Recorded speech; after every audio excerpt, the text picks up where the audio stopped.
नमस्कार, सहज सुगरणमध्ये स्वागत आहे. तर आता आंब्याचा सीझन संपत आलेला आहे, तरी पण अजून आंबे खावेसे वाटत आहेत. तर आपण मँगो केक करणार आहोत. चला तर मग आपण आज रेसिपीला सुरुवात करूया. हा पहा, इथे मी मिक्सर एक घेतलेला आहे आणि या मिक्सर मध्ये 1.5 वाटी मी बारीक रवा घालून थोडासा फाईन करून घेणार आहे. असा थोडा एकदा दोनदाच मिक्सर फिरवायचा, म्हणजे थोडासा बारीक होते. हा रवा बारीकच आहे, पण अजून थोडासा फिरवून घेतल्यानंतर या रव्यामध्ये हवा जाती आणि आपला केक असा हलका होतो, जाळीदार. म्हणून आपण मिक्सर मध्ये हा रवा फिरवून घेतलेला आहे. हा असा थोडासा बारीक होतो अजून जरा. इथे मी हा रवा एका बाउल मध्ये काढून घेते. इथे मी आता मँगो केक साठी एक आंबा घेतलेला आहे. आता या आंब्याचा इथे मी गर काढून घेणार आहे. असा एकदम असा हा परिपक्व आंबा आहे.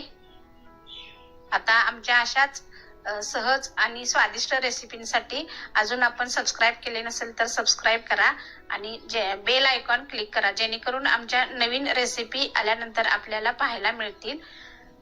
त्यामुळे आपण बेल आयकॉन क्लिक करा आणि रेसिपी आमची शेअर देखील करा. आता ह्या आंब्याच्या मी इथं गर काढून ह्याच्या मी बारीक अशा चौकोनी फोडी करून घेणार आहे. हा गर बघा, इथे 1 वाटीवर असा गर झालेला आहे एका आंब्याचा. आता हा मी मिक्सरला बारीक करणार आहे. तर सुरुवातीला इथे मी 1/2 वाटी साखर घेतलेली आहे, कारण आंबा हा गोड आहे आणि इथे साखर म्हणून मी कमी घेतलेली आहे थोडी. आणि हा सुरुवातीला हा साखर मिक्सर मध्ये घालून बारीक करून घ्यायची आणि मग त्यामध्ये आंब्याचा गर घालून हा मी बारीक करून घेतलेला आहे. आणि इथे असा आंब्याचा पल्प तयार झालेला इथे मी मगाशी बारीक करून घेतलेल्या रव्यामध्ये घालणार आहे आणि असा हळूवारपणे हे एकत्र मिक्स करून घ्यायचंय, जेणेकरून आपले हे मिश्रण एकदम फ्लफी होईल.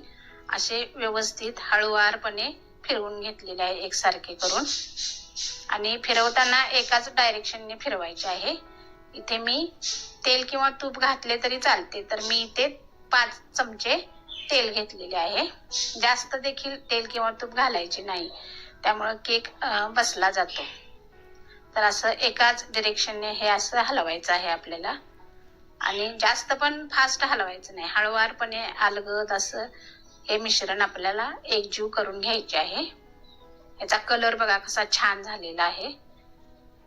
आणि असे झाल्यानंतर मिश्रण अजून थोडेसे सैल होण्यासाठी मी ह्यात दूध घातलेले आहे 1/2 वाटी.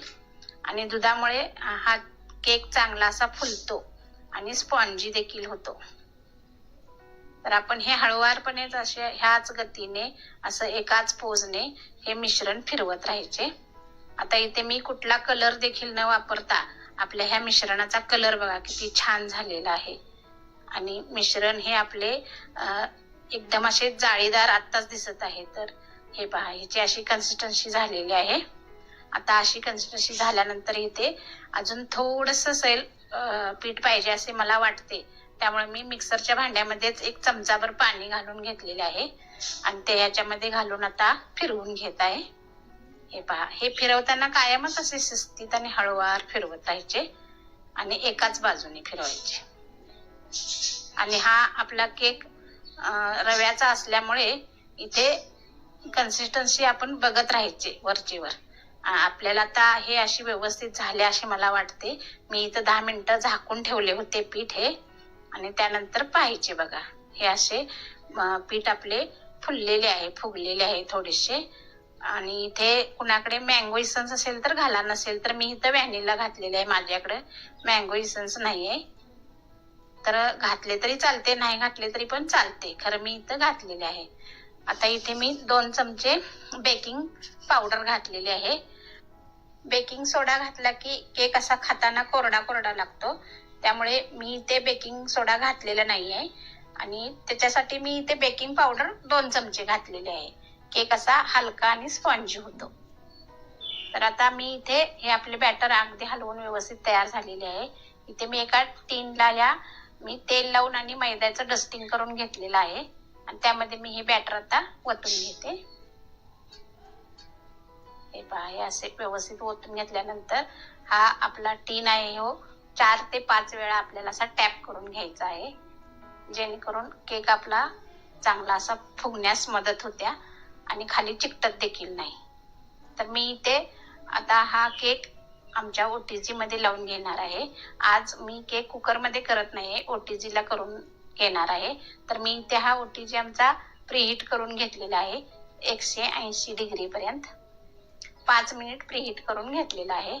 आता त्यामध्ये मी हे भांडे ठेवते आणि 25 मिनिटासाठी मी हा केक बेक करायला ठेवणार आहे. 25 मिनिटात आपला हा केक छानपैकी तयार होतो. हे पहा, 25 मिनिटानंतर मी हा थोडासा 10 मिनिटं थंड करून घेतलेला आहे. तर आधीच आपला हा केक कडेनं सगळा सुटलेला आहे. आता फक्त मी याच्यातून चाकू फिरवून घेतलेला आहे. असा हा केक एकदम छान तयार होतो. आता मी हा काढून घेत आहे डिश मध्ये.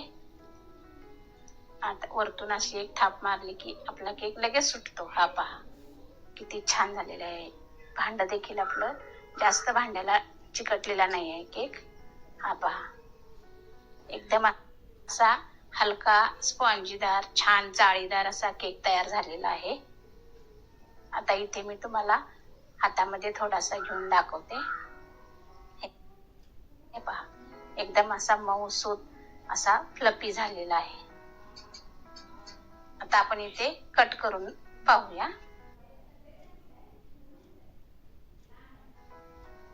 आतून देखील आपल्या ह्या केकला पूर्णपणे अशी जाळी आलेली आहे.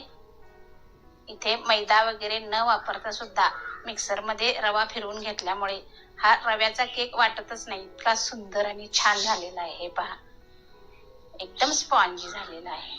तर अशा आमच्या नवनवीन रेसिपींसाठी घरीच असणाऱ्या पदार्थांपासून बनवलेल्या रेसिपींना लाईक करा आणि सर्वांसोबत शेअर करा.